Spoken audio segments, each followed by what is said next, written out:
Come students, let us explore different elastic and plastic materials. But first, we need to know what is a deforming force.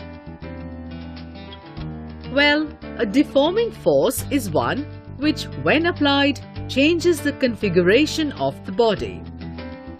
As we all know, solids have definite shape and size. What happens if we apply force on them? Surely, the shape and size of solids get changed.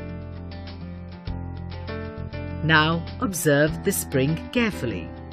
If we try to stretch it, spring loses its original shape and size. But when applied force is removed, spring regains its original shape and size. This property of a spring is known as elasticity. So, the materials which regain their shape and size when applied forces are removed are known as elastic materials. Whereas, there are materials which do not regain their shape and size when applied forces are removed. We call these materials as plastic materials, and this property of such materials is termed as plasticity. While designing a building, bridge or an automobile, the elasticity of materials like steel, concrete, etc. is very essential.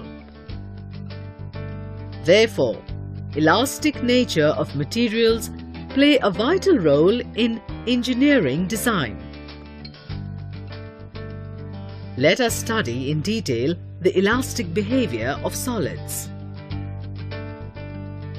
A solid body, such as an iron nail, is composed of atoms, and each atom or molecule is surrounded by other atoms. The atoms remain in stable equilibrium due to the interatomic forces between them, making rigid lattice. This is the reason why metal ladders, tables and spoons are perfectly rigid. Let us consider a solid in the form of a spring ball system and see what happens if we pull it. Here, the atoms or molecules are represented by the red balls and the interatomic or intermolecular forces by the springs.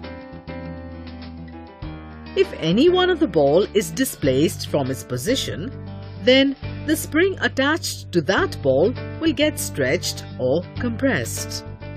Now, if the force is released, then the restoring force will bring back the spring and ball to its original position.